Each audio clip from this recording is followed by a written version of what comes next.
things first, it's all very new. We have moved out of facilities management, where we were previously, and where the office had always been, into the College of Liberal Arts and Sciences, or CLAS. And that was done through a request for proposals that was overseen by Interim Provost Curry. And so there were different entities on campus which submitted proposals to house the office, and CLAS then won that proposal. This also comes along with mission changes for the Office of Sustainability and the Environment. So instead of focusing on a facilities project base, we are changing our direction a little bit, and that's something I'll cover later in the presentation. We have new staff. So the office currently has 4 employees, and 2 of them are brand new. We just hired a new director at the end of summer, and we started in the fall, and then 2 weeks ago our new program manager started. So we've been going through hiring processes for a long time. We also have a new name. We were previously just the Office of Sustainability, and now we are the Office of Sustainability and the Environment. And that's just something that happened during the request for proposals, and then also with the new mission change that administration wanted to see for the office. We also have a new location. So previously we were in Old Cap Mall. However, we have been replaced by a franchise which will remain nameless. We are now over in 301 CC, which is just across from the library. However, that's a temporary location, and our permanent location is to be determined. So if you ever want to pop in and visit, we're up on the 3rd floor, and we would love visitors. Yanni and I are there sometimes, and Stratus and Blake are usually there. We also have new projects. So with our mission change, and this is something I'll talk about later in the presentation, right now we're in a stage of strategic planning and then also figuring out how we operate as an office that is now in CLAS, and with the different things that we get to influence within CLAS, but then also being removed from facilities management, and what that means for the office, and also our commitment to sustainability on campus. It's all very new. So we have 4 people in our office currently. Stratus Yanakouros is the director that we just hired this fall. Some of you have met him. Blake is our program manager, and she just started 2 weeks ago. She was previously, she's doing half-time right now as a program administrator for the Sustainable Water Development grad program. Yanni is one of our interns. He is your director of sustainability right now. And I'm also an intern there as well. We also just closed the hiring process for 3 new interns, so 2 project lead interns and a communication intern, and we'll be onboarding those people soon after an interview process. So, sustainability. What does that mean, and why would we ever have an Office of Sustainability at the University of Iowa? So sustainability is the intersection of social, environmental, and economic spheres. So many people tend to just gravitate towards the environmental sphere when they think about sustainability. But if a policy makes, for example, if a policy makes economic sense and environmental sense, it's not sustainable if it doesn't make sense in terms of equity. If we don't realize who the policy is actually affecting and how it will continue to affect those people. So it's really seeing all of these different categories and combining them and seeing what is viable and what is going to work in the long term. It's seeing how all of these things, different things interact. And if you pull a lever in one sphere, how does that affect the other spheres? Another way to think about sustainability is in terms of sustainable development, which was defined in the Brundtland Report. And so sustainable development means that we have a finite number of resources, and our use of those resources is increasing. So how do we find a level where we can get what we need or what we use, but then also sustain our finite resources into continuity. In the news, so I don't know if anybody was paying attention last fall, but some really big reports came out in terms of sustainability and climate change. One of those being the IPCC report, and that is done through the United Nations. It's connected with the United Nations. It's the Intergovernmental Panel on Climate Change, and then also the fourth National Climate Assessment came out that was done by a group. It was done by entities within the federal government, and that pertains specifically to the United States. So what do these reports say, and what will happen? Well, what we know is that climate change is already here, and it will continue to affect us. And one thing that the IPCC report says is that we have about 12 years to limit the amount of warming that will occur. We are already on track for warming, however, there are different scenarios for that level of warming and then what that level of warming will cause. So things that we will see are severe heat and drought, flooding and sea level rise, displacement of people. This is something that is probably most noteworthy, or you have heard about or seen about, maybe not in the context of sustainability or climate change, but is happening. And so millions of people have been displaced already, and estimates call that about 100 million people will be displaced. Substantial economic damage. So one thing in the fourth National Climate Assessment that was posed was that by 2100, there will be a 10% decrease to our GDP, which is equivalent to twice the damage of the economic recession of 2008. So we're going to see substantial damage to our economy, and that's coming from our federal government. Also, there are concerns about species and animal population shifting. What does that mean if you are a farmer and you depend on pollinators, if they can no longer live in your area? What does that mean if suddenly you're in an area where mosquitoes who carry West Nile are there? It's going to have large implications for public health, as well as people who depend on the ecosystems around them that will change. They depend on them for sustenance or for business reasons, or for both. And it's also important to note that the people who are most affected by this are often the most vulnerable. So people in island communities, people who people who are under the poverty line, people who depend on just the environment around them for sustenance. So one thing that we want to talk about with our office is framing how we treat sustainability. And although it's fun to be, I don't think it's wrong that people see us as rah-rah environmentalists. That's not really what our office is doing on campus. It's important to integrate sustainability into all operations. And so what that means is maybe that if there's a request for proposals for example, a new vendor on campus, somebody wants to come in and there's space to build a coffee shop in a building on campus. We want sustainability to be involved in that. What is that vendor going to bring to campus? Are their materials going to be compostable? Are they going to work with our waste streams? And so some of those things that we are dealing with now, because we weren't at the table to make those decisions, we could affect in the future. Also, framing sustainability as systems thinking, like I was talking about earlier. It's about viability, longevity, and thinking about externalities. What are we actually doing? What are your policies that you guys pass here doing in terms of externalities? What are the things that people higher in administration are doing? And then treating sustainability the same way that we treat diversity and equity, which is hugely important.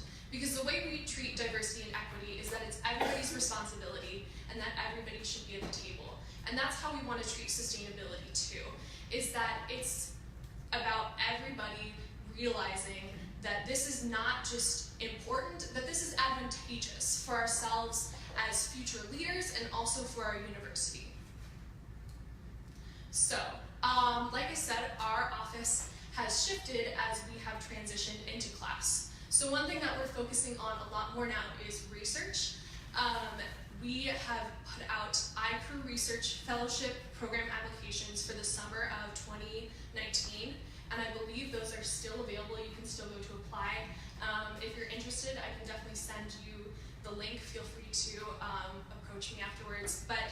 So this is something that students can apply to get funding to do research, and we're looking at projects that affect the community around us. So the university, Iowa City, Coralville, Cedar Rapids, and it really depends on your proposal.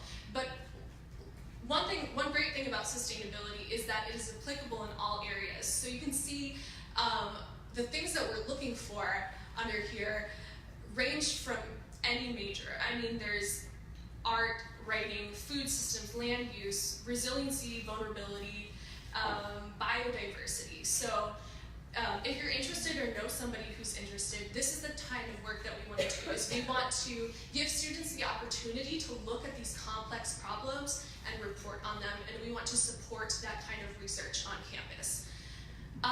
So we're also looking to apply for and are in the process of seeking out some bigger opportunities for research, more with staff and faculty, and then also involving students on that. But that's top secret, and I can't tell you about that yet.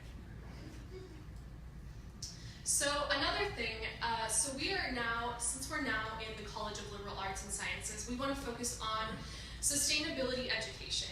And like I said before, that's giving students the knowledge they need to know how our world is changing. Why are we can ask ourselves the question, why are we teaching students to maybe punch in numbers on a spreadsheet to tell you how much money you're going to make from selling X amount of product? But we're not teaching them to look at, will that product even be there in the future?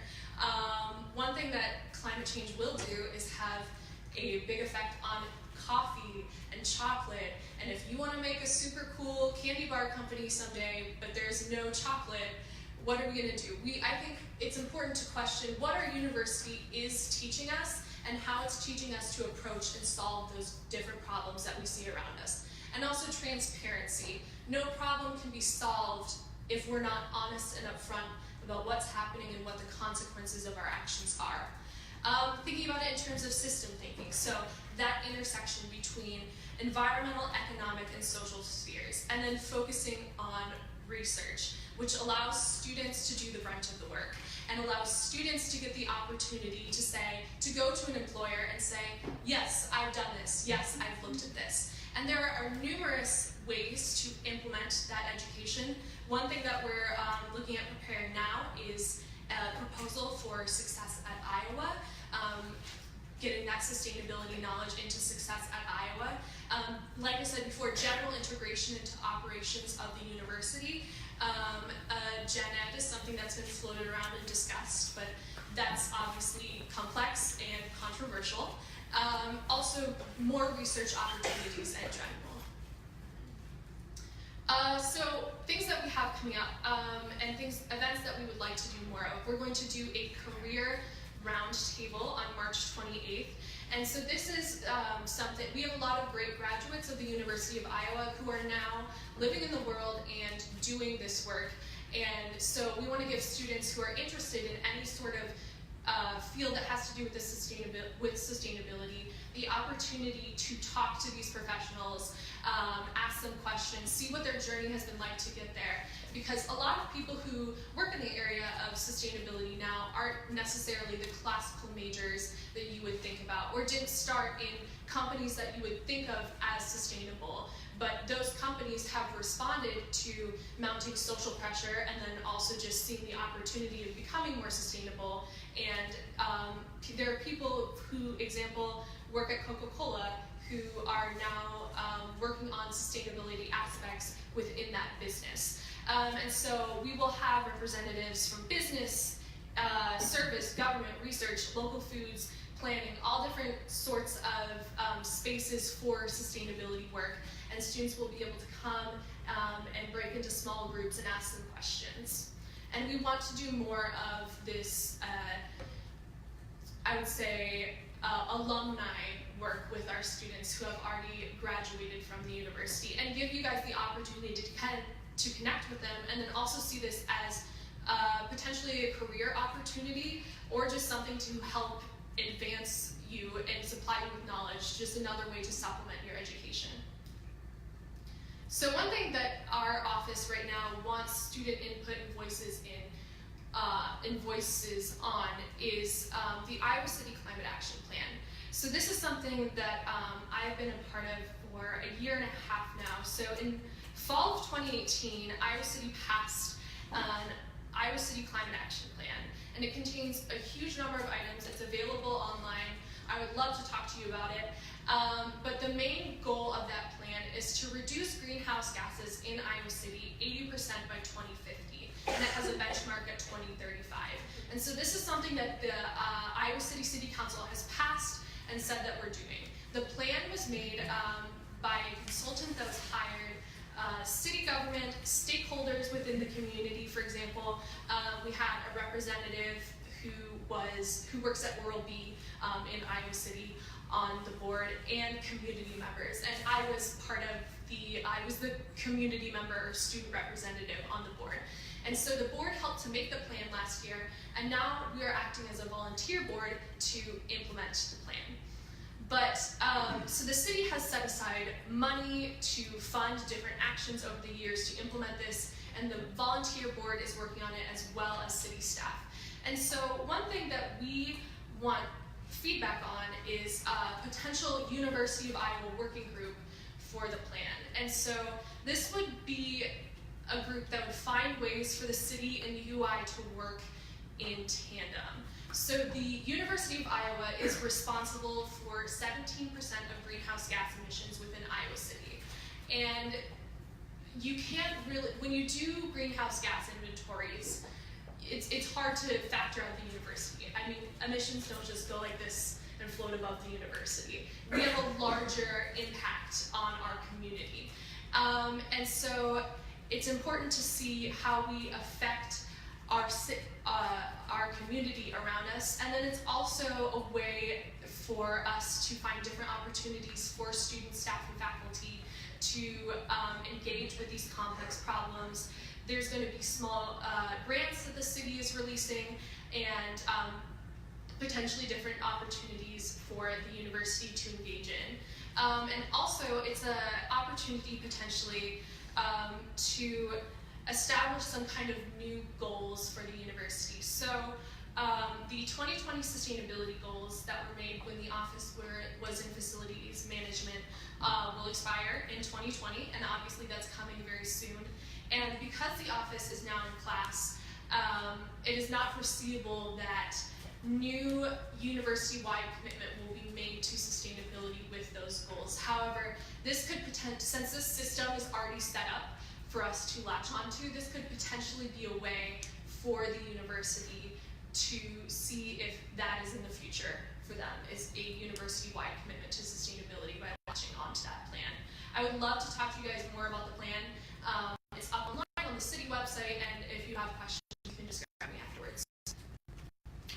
So something that just finished up was our STARS rating system, and STARS is sustainability tracking, assessment, and rating. It's something that most large university campuses do a lot of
what we're doing environmentally.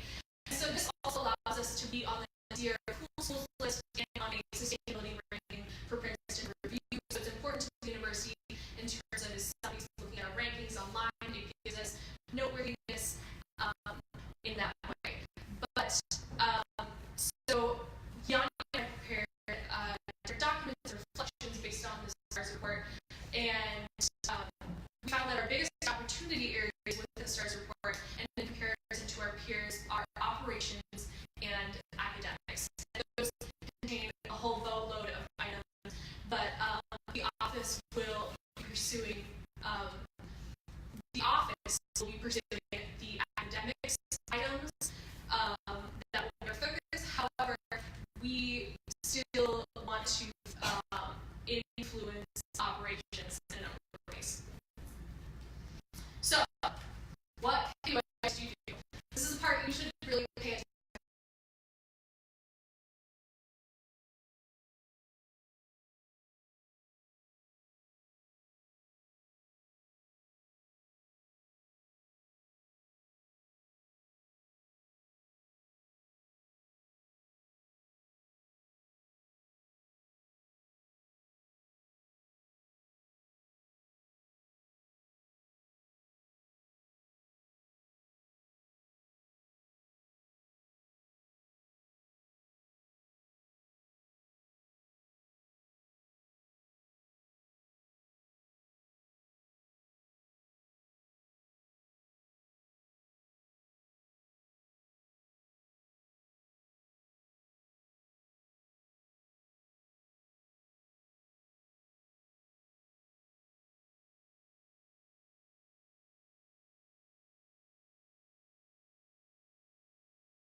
Shaming in any way, but I think it's extremely important to ask questions if you see something that just has the opportunity to do better.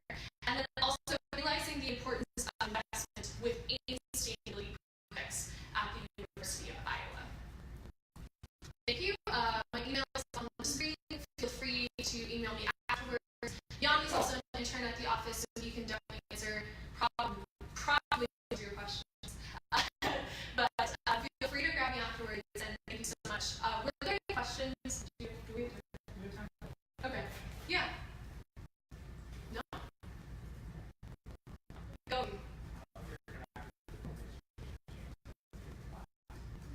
So, I'm just an intern. All of it. Well, we're definitely plugged in. More of our conversations happen with deans and provosts.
My name is Tristan. I'm the director of affairs. So yeah, um, go. If you don't know, I'm the active affairs commissioner. All right, so a few announcements. The fall 2019 course offerings are available. So if you're going to be your next semester, but if you're going to hear in the fall, the course offerings are however we use content. Fall exam schedule, final exam schedule is also available, so check that out. The research committee has finalized it, so all the senior funders are feedback. I will update you when we have a candidate. The candidate is proposed. And then just feedback focus groups, spread this out about what's happening. Preferably, you want people attending, but if you can, you can go. Yeah, definitely want a lot of feedback.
All of you should have an email from me with an Outlook invite, probably did anyone try to was it dead? Okay. So Andy Booster, so by tomorrow it should be clip. What?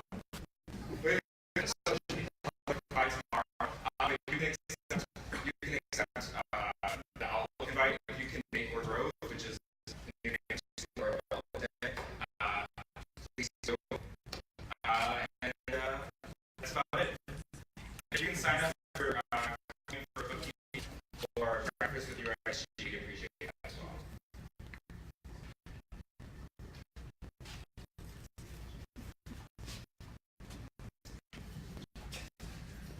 Hi, I'm Walter, Finance Checkers. Hi, my name is Sarah Boltzmann, Chair Checkers. So tonight there's legislation where we're going to be potentially spending money, and so that money is going to come out of our emergency account. And so essentially that's old money from last year that didn't get spent, and so it rolled over. Does anyone have any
doing a companion bill after meeting with leaders of committees in the legislature. So they would make sure that it's the same language in both chambers. That way it's faster to pass in the legislature. So that's good. And yeah, sign up to go to the Capitol. I'll post a link in the Facebook. Thank you. Hello there, I'm Austin Wu, he, him, his, Deputy Field Liaison. Just going to go through this really fast. But there's a working group from the Johnson County Affordable Housing Coalition and the School Social Work that is seeking student perspective about off-campus affordability, off-campus housing, I forgot to include that. They would really like perspectives from first-gen students or minorities or other underrepresented student groups. So reach out to those two email addresses if you're interested in doing that. All right, Gustav Stewart, he, him, his, city liaison. Mine's not up there, but basically I put in something on the Facebook that UI Campus Planning is looking at getting more feedback, student feedback, and if you know any interest groups such as student organizations that would be interested in participating in the campus planning process, you can fill that out there. Thank you.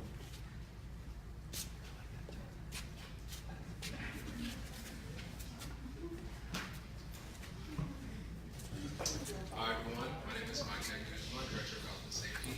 And so some students from College Public Health reached out to me. There will be a vaping/e-cigarette forum. And so there's dates on there, so you're just going to go and give your thoughts and opinions and how you feel about it. You can go on there and say it's the best thing since sliced bread. That's cool if you want to say that. Or you can go on there and be like, hey, you know, this is wrong, this is what's up. So yeah, make sure to write these dates down and tell your friends and tell all students that you can. I think it'd be very, very beneficial to do so. And I think we can definitely help tackle some of the issues on there. Thank you.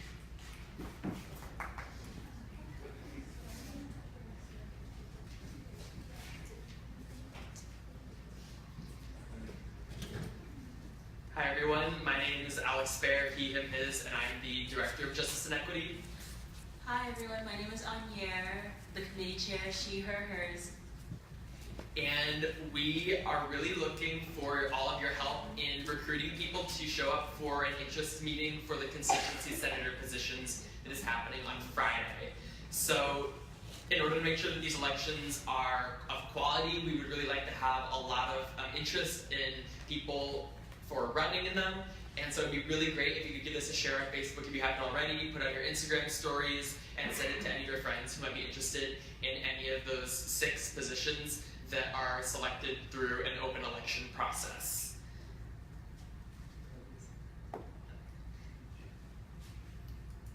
Let me refresh this so you can see the new design. Oh, there it is.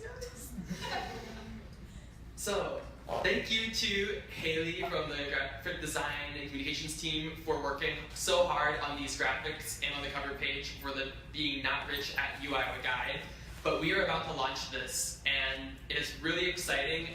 Thank you so much also to Carolina and Stacy, who've been the senators working on this.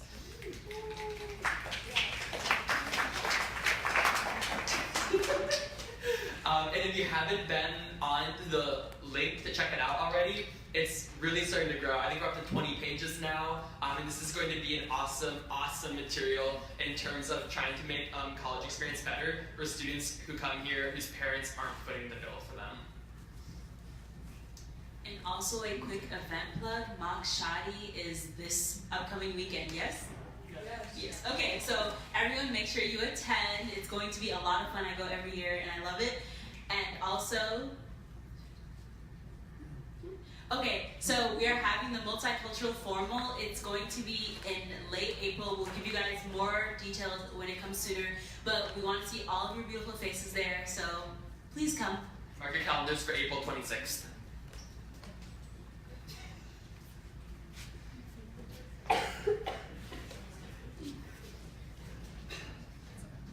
Hi everyone, I'm Alexia Sanchez, she, her, hers, Student Life Committee Chair. Nice to see everyone after 100 years, and welcome everyone, especially the new members. Excited to have you on board. I wanted to give a quick update with Student Life. Many of you have been talking about the athlete position and what has been going on with that. So Ben Collins and I, Ben, do you want to raise your hand? Look back there, it's that cool guy back. Him and I and Tristan have been working together to come up with an institutionalized position for him There is not a lot of representation in student government, if any, currently and in the past, so we're trying to figure out what the best position is for him in the institutional aspect of things. So we're really excited about where it's going. If you have any feedback or any questions at the moment, feel free to slide in my DMs or text me or email me or whatever, and we're happy to connect in that way. Ben has been doing a lot of work this year, so I think that should be definitely recognized. And then hopefully, if no more meetings get canceled, we're able to present about what we've been doing. Thank you.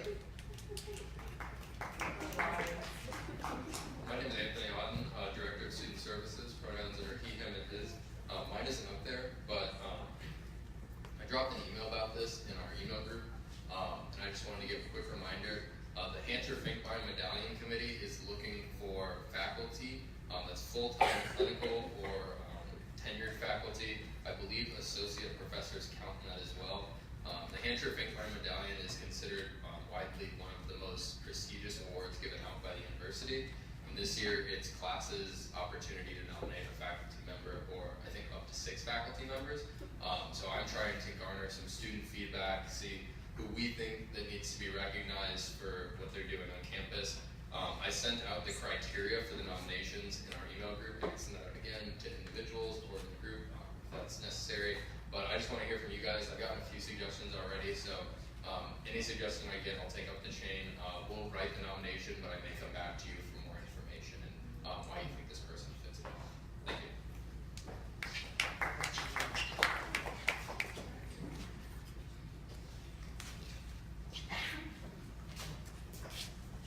Hi everyone, I'm Zoe Street, she, her, hers, and I'm a senator on the Sustainability Committee.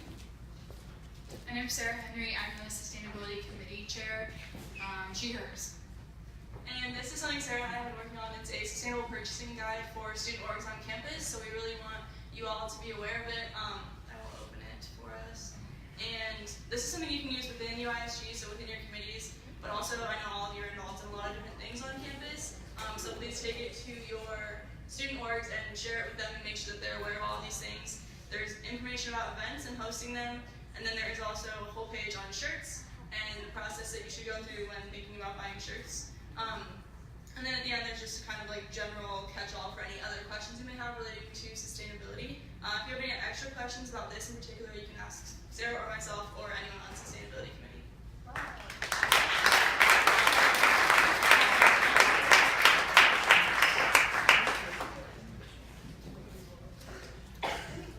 Hi everybody, my name is Alex Mahana. Sorry, I typically don't sound like this, I'm sick.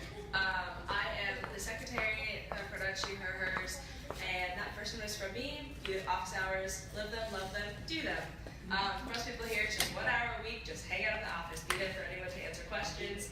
I sent out an email to all the new senators, but if any senator, new or old, has questions, please let me know.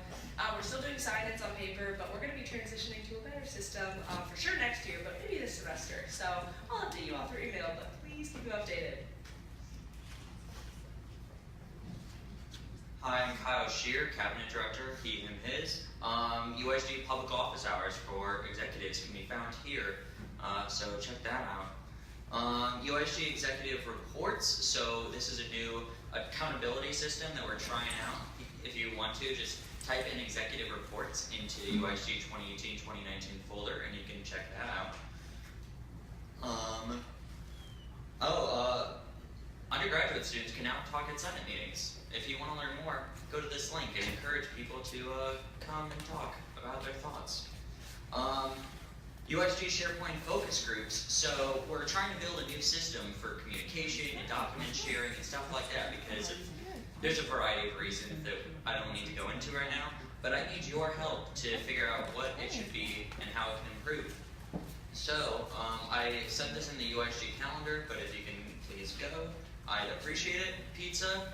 Depends on how much money I want to spend. We'll see. You should do it anyways, out of the kindness of your hearts and your loyalty to improving the organization. Also, UISG Executive Cabinet meetings happen every Sunday, 5 to 6 p.m.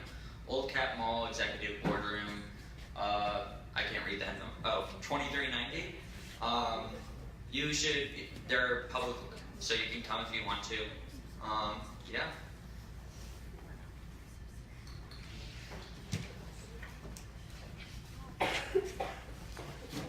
Hello everybody, Keith Schindler, he, him, his, Vice President. Hi everyone, welcome. Here Mustafa, she, her, hers, President. So first things first, yes, weather. Sorry we haven't seen everyone's beautiful faces in nearly a month. But just a gentle reminder that we only have 78 days left in this term, so that's as much motivation as any that I can think of. So continue to work hard on your initiatives. You've all been doing great work so far this term. We can't wait to see what everyone is able to accomplish before we wrap up. Another thing that happened while we were gone was ABTS, the Association of Big Ten Students. So we met in West Lafayette, Indiana. Fun fact, the summer conference is actually going to be held here at the University of Iowa. So one, if you're in town during that time, please do participate and help out assist with that event. But if you're interested in helping to plan that, please reach out to Colin Lafayette or Sarah Henry, both in the room. You can contact them after Senate if you are interested. And then last thing with ABTS, Big Ten on the Hill, where representatives from the Big Ten schools will go to Washington, D.C. to lobby on behalf of our organizations. It will be happening sometime in April. We'll get back to you all with more information as we get closer to that date. And then the last thing that I have, the Student Leader Roundtable in January, we talked about substance use on campus with members of Student Health and Wellness, as well as the President and members of his cabinet. Thank you to the health and safety members that helped out with that agenda, as well as the discussion. So Micah, Amber, and Allie especially, thank you so much for your help. I think we're going to start making some progress, especially as you saw, e-cigarettes and vaping is kind of a growing issue, as is some hard drug use on campus. So keep your eyes out for some health and wellness initiatives in the future related to those. Pete, when is the February one happening? The February one will be on the 20th, and we'll be talking about sustainability. Cool. Did you know that the little vape pen holder things, I don't know whatever they're called, I don't vape. But they have as much as a nicotine as a pack of cigarettes. Fun fact. Actually, deadly fact. Okay. The next thing, so we already covered Fall in Love with Research Week. There's a university-wide campaign happening, the I Love You Iowa campaign, so share on social media why you love you Iowa. And P3, so I know I made a post on the Facebook group about the P3 thing. It's a bit confusing. I'm happy to meet and chat generally and broadly about it, but the President's office is going to be coming in. Terry Johnson, who is like the CFO for the university, will be explaining it much better than I'll be able to, and so that's a really good time to ask questions. I know some concerns were raised in the comments, so that's a wonderful time to bring those concerns forward. And if you want other details about stuff very broadly, I'm happy to provide that. The severe weather action policy is being updated for the university because we had some cancellations for the first time in a decade. So I think more than a decade, I don't remember. But so we are comparing with other Big Ten schools to figure out what they do so that we can have a better policy moving into the future. And then shared governance is reviewing presidential charter committees, so that's something that is part of shared governance's role that they're going to be doing. And then the International Student Town Hall update, so I met with International Students and Scholars Services. And the town hall happens every 2 years with ISAB, the International Student Advisory Board. And so we are going to take the information from last year's advisory board and work on shifting the culture a little bit. Me and Zihang and some other folks are working on that. So look out for information about that moving forward.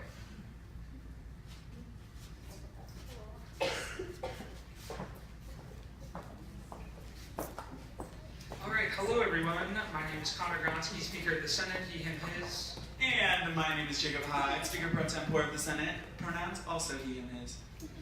So first and foremost, welcome back. I know it was kind of like a mini break there with the weather, but I'm very happy to see all of your faces. Feels good to be back. So new senators, yay, we have them. They're here, finally. So after meeting, please stay after to chat. With Jacob and I, we're just going to go over a few things. It won't take long. And then find a time when we can all meet to kind of transition you into the organization and answer any questions you might have. So a new thing that I kind of took from ABTS, the Association of Big Ten Students, the conference that Keith talked about, was having office hours somewhere versus the office. So I'm going to try it out this Friday where I'll have like an hour or two at Cortado. I'll post about it on the Facebook and send out an email about it so you can come and answer any questions, or we can talk about anything student government related, not student government related, whatever you're feeling, just to be open and honest about student government and other stuff in general. So be on the lookout for that. So next elections, I know that's always a scary and out there topic to talk about, but this is just a reminder from UISG leadership and Jacob and myself to remind you all that if you're in the office, to not talk about the election, the upcoming election coming up, any ticket structures, anything related to the election in general. Just make sure that is out of the office and that is kind of on your own time. Also refrain from keeping that and bringing that into this current administration. That's kind of the goal of having no election talk in the office, in the student government office, or anything like that. So I can answer any questions about that after if anyone does have any concerns or comments about that. And also, we have a lot of legislation in our docket tonight, so please be respectful tonight during debates. Ask good questions if you have them, and just overall respect one another with your comments, and just think before you speak. So. And I just wanted to remind everyone that all the announcement PowerPoints are available on the Google Drive in Connor's folder. So if you ever feel like, oh, I forgot that date, I really wish I remembered, they are available. And if you don't have access to that, please let someone know so that we can get you access to that. Yeah, so just to touch on that, if you just type in whatever the date we had meeting on, like 2/12 announcements, it'll pop right up. That's how I label all of them. So with that being said, we're going to move back into our open access presentation. So we have Sarah Birch and Diane Finnerty here from the Diversity, Equity, and Inclusion team to share their report. So please help me welcome them up.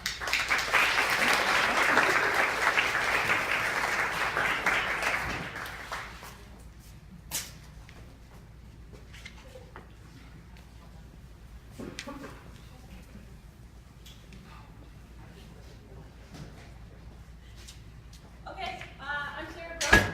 I'm a professor in the sociology department. I'm also the director of social education policy at the Public Policy Center here. I see a couple of familiar faces that have either been in my class or an internship with me. Yes, I don't know. So here I am wearing the hat of being the co-chair of the Charter Committee on Diversity, which is a presidential charter committee that you all are reviewing this year. One of the things that we've done over the last 2 years is work with the Chief Diversity Office and also the Provost Office to come up with a strategic plan for the university around diversity, equity, and inclusion. We're doing this because the university's strategic plan is pretty light on how it addresses these issues of diversity, equity, and inclusion, and so we are coming up with a strategic plan that I'll tell you a little bit about right now, about the process we've gone through over the last 2 years, and then I'm going to get some feedback from you guys tonight. Okay? Sound good? Yeah. All right. Okay. Yeah. These are things we're gonna do. Okay. Okay. So we've been doing this process for the last 2 years. So it started last year, last academic year, when Lena Hill was the acting chief diversity officer. She identified 4 priorities for the university, and she said these are the things that we need to spend some real time talking about how we can do better. 2 of them were very familiar because they were already priorities of the chief diversity office. Those are the ones that are in the middle, B and C, increasing retention and graduation rates of historically marginalized students, and strengthening the recruitment and retention of underrepresented minority faculty. Those are 2 goals that the university has had for quite some time. We've been tracking those metrics, and the sort of short bottom line is they're not changing very much. And so that's why she identified those as key priorities to do better on. The other 2 things that she pointed to, she said, we're doing a lot of things around DEI, diversity, equity, and inclusion on campus, but we don't communicate about it very well. This college will be doing this thing, this college will be doing this thing, this office does that. We don't even do it in a coordinated way, and we don't know what's going on all around campus, right? So we need to have better communication. We also determined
we've identified strategies.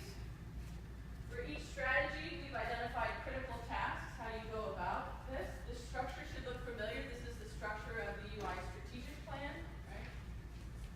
The thing that the strategic plan for the university does not have is the university lead and timelines, and then the other thing that's not on here is metrics. So in terms of accountability, what's the number or the thing we're going to track to see if we're getting better or worse on this thing? So, I have two questions that I'm going to give you a couple minutes to think about and talk about with your close neighbor, and then we're going to have a discussion very quickly because I only have 30 minutes on your agenda, and I want us to have a generative conversation about some of the key highlights. So the two questions, and I'm going to pass out note cards, because as you think and talk to your neighbor, if you write things down, we're going to collect them, and that way we can gather all of your thoughts and all of your insight and feedback. So the first question is, one of the things that we've heard both from the listening sessions with students, undergraduate students, but also graduate students, and also faculty and staff is, we've heard, or we know, that UISG and undergraduate students do a lot of diversity, equity, inclusion-related programming, events, etc. It's not been well connected with the university-wide or institutional processes that are going on all the time. Sometimes it is, but sometimes it's not. So one of the questions, the first question I have for you is, how can the work that you all are doing, either trying to do, or currently engaged in, or plan to do, how could that be better supported? Because however you identify that work being better supported, what is it that you need from the institution? What is it that you need from faculty? What is it that you need from staff that would make it so that your work can flourish and actually help to have a positive impact? Because we don't want to say, we think we can help support you like this. We want you to say, what would make it so that you can do your work better, right? We want to hear that from you. That's the first question. The second is, what role do you see UISG playing in the next 2 years? You're already currently doing things, so you might just say, continue doing X, Y, and Z. Or you might say, I think UISG should do something different, do something bigger, better, different. Okay? So think about that. I'm going to pass out the note cards I have. When you feel you want to, start talking to your neighbor. I'll give you like 5 minutes to chat with your neighbor or a small group of people to get some ideas going.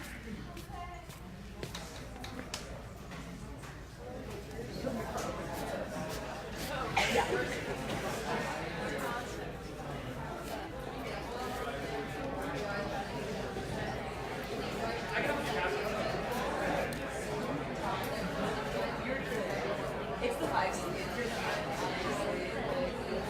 Really sorry, I went for like 2 seconds for some restaurant. More like fusion.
That's why it doesn't mean you're ready to talk. 1 more minute? Yep.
also crucial to see those individuals at those events, and they can be able to understand the reasons to why those events are important in the community.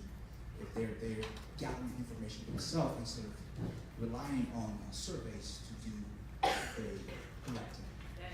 Yeah, no, there's absolutely strengths and weaknesses of collecting information via surveys, right?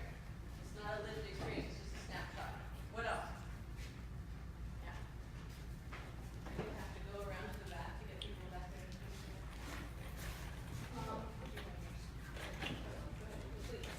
Oh, I was just saying that improving communication, like maybe having a member to work more closely with you guys that can report back to student government so that would have a closer connection with us. Yeah, absolutely. There's already some ties, but maybe we can talk about how to make it so that those ties have sort of a set time maybe to communicate with you guys what they're doing and what they're seeing and experiencing. Absolutely. What else? Yes. Only the front row asks questions. Yeah, that's how it works. Overachievers always sit in the front row. Apparently, I think we're all overachievers. Yeah. I think like part of the plan that you talked about was training staff and faculty on how to discuss these topics and implement them. I think maybe taking some of that training and moving it into UISG would be beneficial as well. We already have 2 trainings a year for NCBI, but it's not required for all senators, it's required for executives. So maybe making that kind of thing more of a requirement and an expectation in UISG could help, at least with the education portion. Yeah, absolutely. You want to pass it along, or you want to pass it on? Thank you. And going off of that, maybe also incorporating students into the training process, because if the faculty can get opportunities to practice in a safe environment, it helps training, because I mean, all professors should understand the best way to learn something is to actually do it itself. So. I can't speak for all faculty. Thank you, exactly.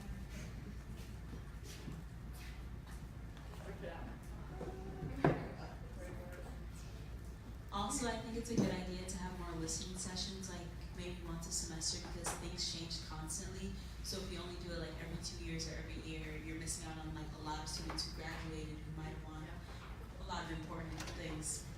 Yeah, no, I think that's a really critical thing, because we're going to be assessing these things each year, right? But if we really want to stay true to the idea that we're having an inclusive process all the time, we need there to be a feedback loop where people are telling us how it's going while we're doing it, right? Absolutely, I like that idea a lot. Yes, please. And we talked about like securing more funding for like further research and programming, but then also like prioritizing the recruitment and retention of both faculty and students. But I think with that, like coming up with concrete steps and plans for that, and then like creating resources, and I think like collaboratively, like that's the best way to go about it. And then I also said like extending and sharing these priorities with the community, Iowa City, and maybe even some of the other surrounding, because like students are living in those communities, and I think like that is a big part of their overall experience with the university. Yeah, absolutely. So for each of the goals are on here right now, but for each of the goals, there are concrete strategies. I didn't want to share them in critical tasks. I didn't want to share it with you today because I want this feedback. The next time we come to present to you, you'll have the entire plan so that you can see what all the concrete strategies are. Because I think it's absolutely critical. And I really also like the point about thinking not just in terms of our campus community, but thinking in terms of our entire community, the ones that we live in. It's not just work or go to school in. Yeah, absolutely. What else? Yes. Just to add on to what IDW was talking about with NCBI training, there also are other cross-cultural trainings and also trainings that are just talking about underrepresented populations. But I also think there was this initiative that the CESOL office did about if student orgs attended this training, they would give them money or they would give them some kind of like other thing.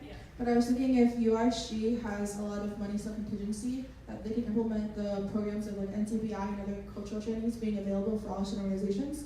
and that they can be incentive through monetary or even human capital, since they're all like 70 senators, that they can just go and volunteer in the student org event, or they can host the anti-right trainings or anything like that. So that's actually a fantastic idea. We have the student leadership training incentive program, and Anthony's been working on that a lot this year. We're working to make it more efficient and more like marketed to student orgs, because right now it's kind of just like oh, you can do this if you want, but it's not very like efficient or marketed very well, and not a lot of student orgs take place, but it's definitely an idea we should build. Okay, gonna go to you next. Think big. This is your opportunity to say, what do you want that makes it so you'll do your work better? Think big. What can the institution give to you? What can they do for you? So this is like somewhat moving into the second point as well. But so we tried this initiative earlier in the year where we were all assigned student orgs, and then we like emailed them to see if, hey, do you want someone from UISG to come talk to you and like explain what UISG is? And like I don't know about the rest of Senate, but me personally, like I can admit that I did a very poor job. Like I sent one email and I didn't really follow up at all. So I think like it would be really awesome if your department and your like group would give like UISG and other large student organizations some of those critical tasks or some of those action items to do, so that we can take it to student organizations. Because I think like it's one thing for faculty and staff and like administrators to be trying to make changes, but if students see it coming from other students, I think that's also very, very impactful. Absolutely, and I think it's not only about the perception of whether it's also with students, but actually students doing it sometimes is more effective. Absolutely, yes. You guys have a microphone back there? Hi. So the idea that came up back here that just really set me off is that the cultural corridor, is this on? Yes. Okay. The cultural corridor plan, there's a blueprint literally sitting in university administrative offices that nothing has happened with for 3 years. This is a $3 million project and the university won't commit money to it. And it's been one of the most frustrating things in my time in UISG, because every time we approach it, it's like, oh, do you want to fundraise for it? And we're like, no, the university has the funds, but they're prioritizing it. And we would like it to be done in addition to the culture houses that exist, and not replace the culture houses, as Dr. Nelson said, because that has been something that has been brought up, because there are a lot of ways that they could expand that area over there and make it more attractive to students. Absolutely. I think like another thing that we can follow up on that with is like not just relegating cultural spaces to the west side. I think also remembering that there's an entire east side population, and for some people like that transition doesn't happen very often. So also working like developing those affinity spaces on the entire campus and not just like in this silo area. Absolutely. Yeah, we heard that loud and clear in the listening sessions also. Yes, please. It's clear that like these kinds of initiatives are obviously supported, and like that's the goal of this. But I think a lot of a bigger voice from like administration and other parts of campus that aren't just students could be present when like things get canceled or people say that something is too controversial. I'm thinking specifically of the like understanding white privilege thing that was just canceled, and I don't know at all like the background behind that, but there's a lot of student outrage, and that wasn't really channeled anywhere. And I think everybody could have handled that better, but just a lot more commitment to doing what's right and teaching people about justice and equity, and not just sticking with what's convenient. Yeah, no, I think another point that gets brought up a lot in terms of the canceling of the workshop is if you're going to make a decision like that, to do a better job communicating why you made that decision, because there's also a lot of faculty and staff outrage about that, you know, and part of it is outrage because at least what we know about it, it seems like maybe a questionable decision, right? But we just have so limited information that, you know, if you're going to say, on the one hand, I'm very much committed to diversity, equity, or inclusion, but then some of the actions that you take might not look consistent with that, that you need to explain that discrepancy, right? And just be accountable for yourself, but also to us as stakeholders to say, that didn't look quite right. Can you tell me more about it? Yes, please. Hi, I'm Alexia, and something that I am very appreciative appreciative of is the First Generation Celebration Week that happened this year. Yeah. I don't know if it's happened before, not at least like in my time period of 3 years. Not the way that it did. Yeah, and it was so cool. Even just like the conversations and the atmosphere that was going around. My advisor even had her like pinned up like in her office, and we had a full conversation about that identity. But something really unique about that as well is that it impacted my classroom experience as well. Professors and TAs would bring up their little TA or their little pin as well, and we would have like a brief conversation about that. And I think it just provides that like sense of connection and community within our own institution. It's an identity that we don't see visually often, so even just bringing up that celebration and continuing to encourage that conversation here in Iowa, I'm full in support of that. So yeah, continue with that. I mean, First Gen Summit is a good example of something that was really promoted by the students primarily, and really said this is a thing that we're going to do, and it is now in some ways, not always, been institutionalized. There are full-time staff people that work on First Gen issues. So that's something that started with you all that's been institutionalized, right? We have about time for 1 or 2 more comments. Yeah. And I was gonna say just like more resources for low income students, but also like just like CDE, like I think like a lot of students feel that there's like a disconnect between them and like CDE, which I'm not sure what that's stemming from. So I think like maybe like expanding CDE or funding, like something needs to be like poured into CDE so they can better serve students. Yeah. And I think that's kind of like a trickle down type situation. So CDE, all 3 main offices of the Chief Diversity Office, which is now the Division of Diversity, Equity, and Inclusion, is going through an external program review. So what exactly happens in CDE will be in part determined by the external review. Yes? Kristen, maybe you get to have the last word. Sure. So I'm with a bunch of committees, like the Undergraduate Education Policy and Curriculum Committee, Yep. and then there's also Yanni who sits on the General Education Curriculum Committee. Yeah. Better and maybe seeing how the diversity including gen ed is working out for the college, assessing where that stands, and how to better improve outcomes for students participating in that gen ed, and how to expand that gen ed into other colleges in a very I would say, not abrasive way, because a lot of colleges are sometimes hesitant to incorporate that into the gen ed system because they only have 1 or 2 gen eds, or you have options, or they don't have gen eds at all.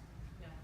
Yeah, no, that's a point well taken. We heard that from the listening sessions. The other thing we heard from the listening sessions was, don't just do more gen ed classes that are meeting the diversity requirement, but actually make it so that issues of diversity are more embedded in all classes, so that any class you take has a diversity of voices, diversity of perspectives, etc. Right? All right, was that the last word? All right, well, thank you very much for the opportunity.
So just to give a little background of Herky's Hero for the new senators, Lindsay, do you want to hold up Herky? So yeah, that's our pull up at Herky. So it was created last year by our old speaker, Hallie Hagan, who's on the live feed right now. She's just texted me, so she's watching. So yeah, Herky's Hero was started by Hallie to pass to a new senator every week, which is voted on by Senate leadership. So all the committee chairs, myself and Jacob, to boost morale in the Senate, to showcase different senators per week at their time with Herky. So Lindsay will give her demonstration of Herky tonight with her PowerPoint.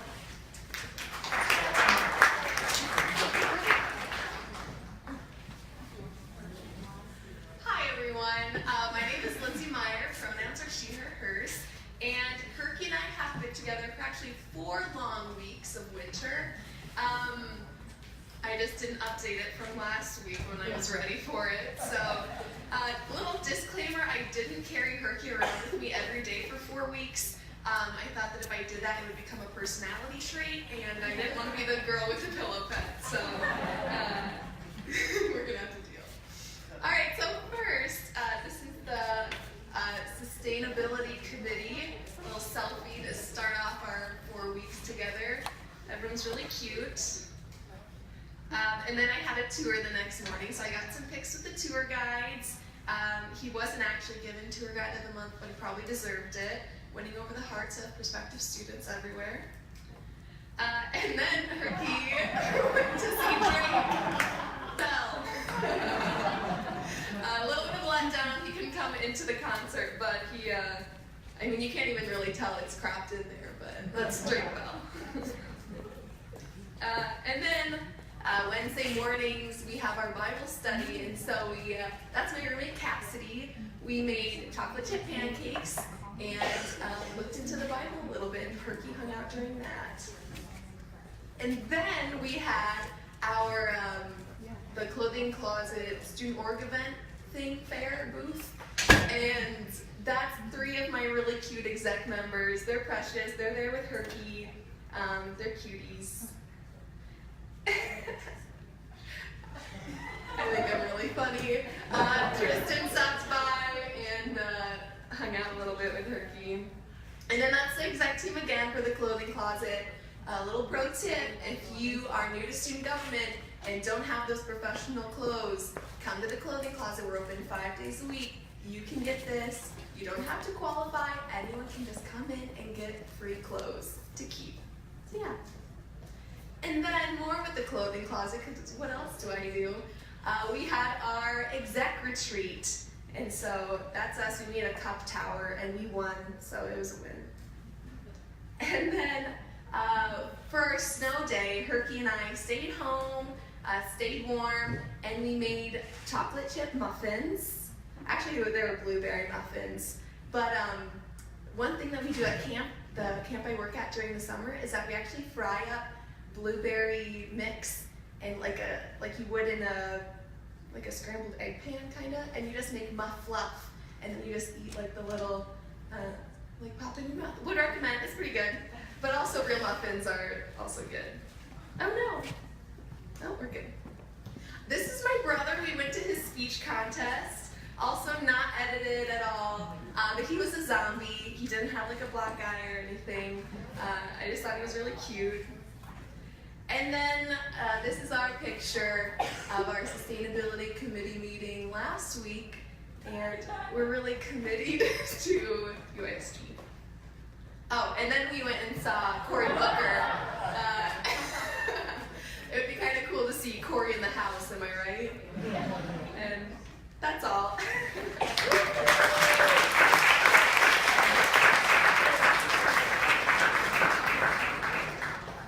So Herky is now going to a new owner after 4 weeks, so thank you for taking care of Herky, Lindsay. But it goes to a senator who's done a lot of work for the First Gen Planning Committee, which is going to, for this upcoming week, Carolina Herrera.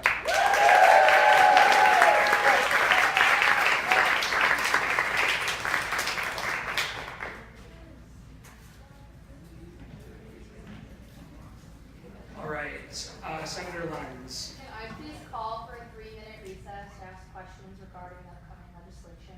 Sure. So there's a motion to recess for 3 minutes. Is there a second?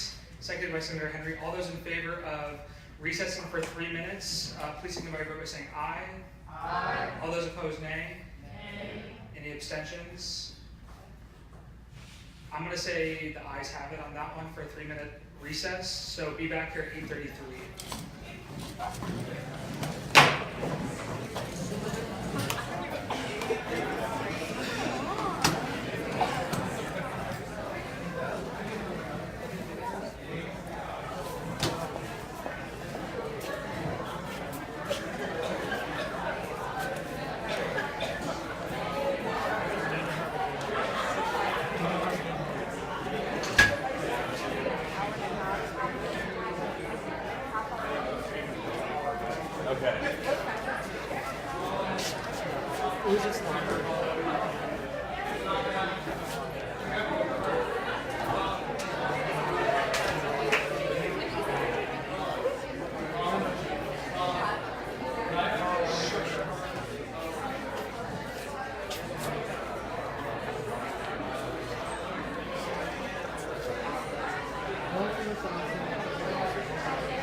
return to their seats.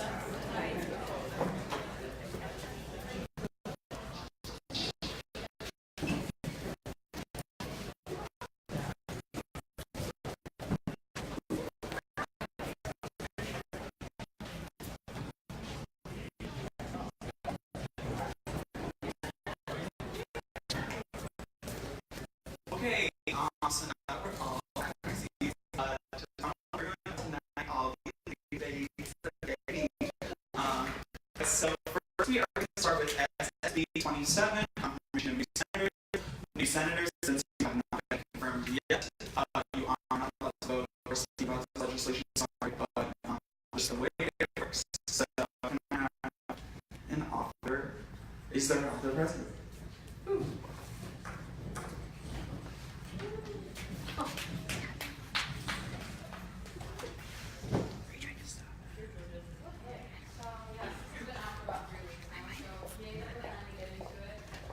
So this is just a few of the internal affairs committee, but obviously you all see this is the most updated piece of legislation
are there any questions for the authors? Senator Berry.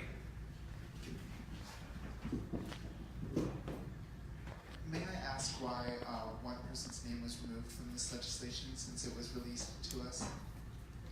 That was because currently there's an ongoing SJC investigation, and it was wrapped up, but there's some things with appeals going on right now, so we just decided with the senators coming tonight, it would be best to get everyone through that we knew was cleared, and then we'd move on to other senators later on. Senator Walker. Yeah, with these current names up here, are there any other open positions, just for the sake of transparency? Not at the moment. Okay, thank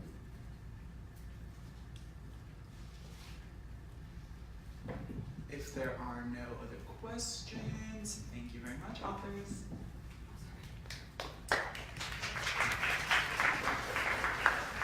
Okay, so we will now be moving into a period of discussion over this piece of legislation. Senator Corney. Okay, seeing as we have lots of pieces of legislation to go through and like 3 weeks of work to go through, I'd like to motion to limit debate to 45 seconds. There's been a motion it was seconded by many people.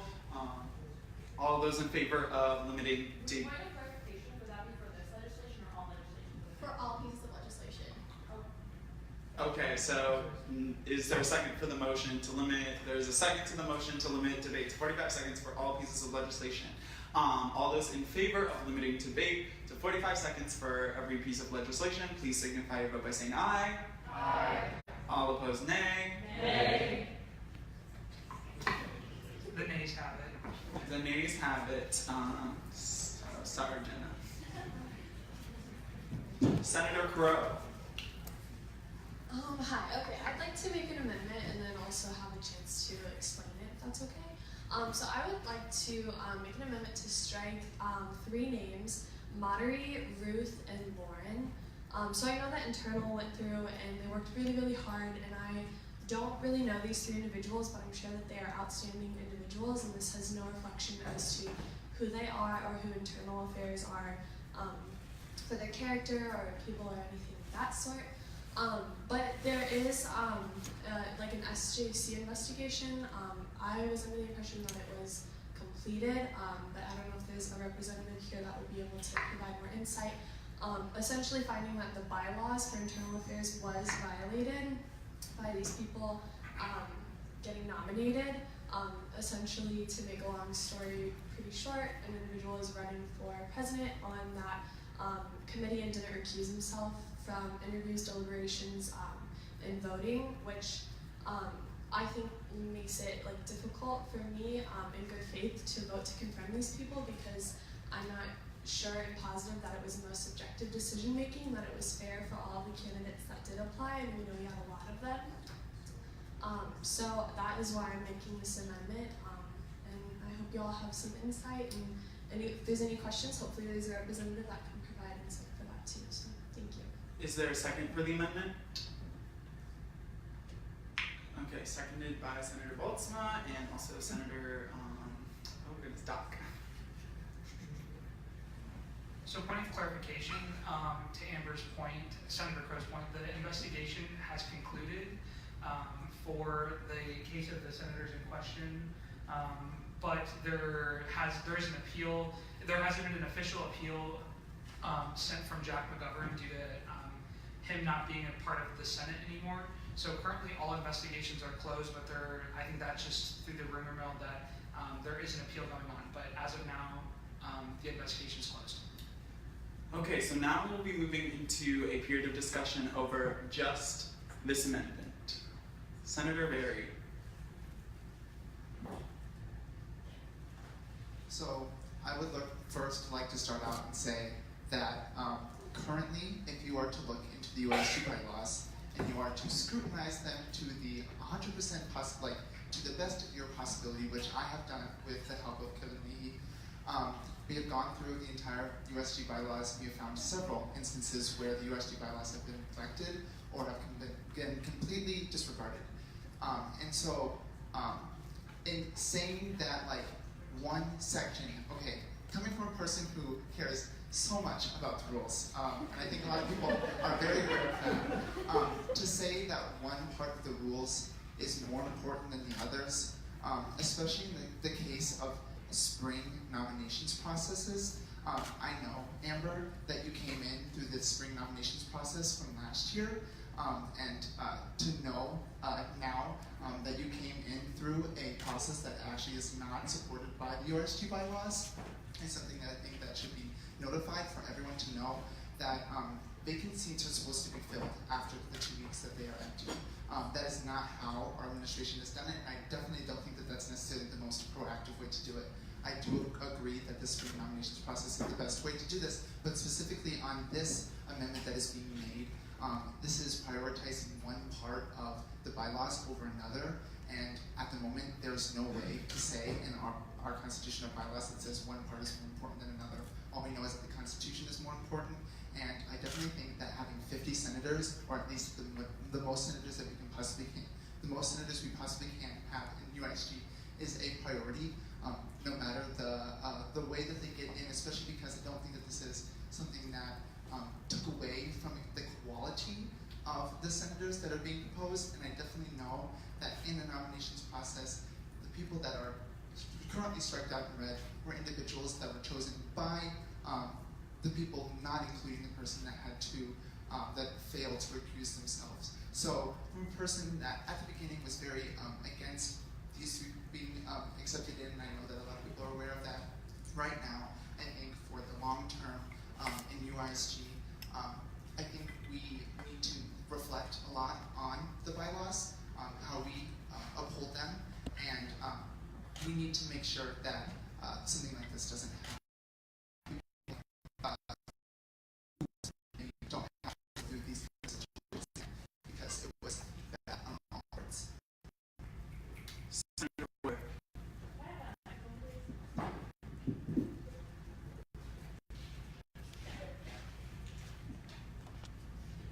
Can anyone on internal yield to a question?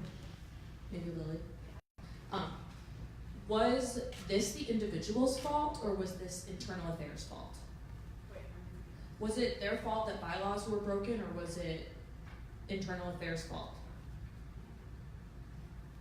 Like, was it Monterey's, Ruth's, and Lauren's fault that there was a bylaw not followed, or does that fall on the internal affairs committee?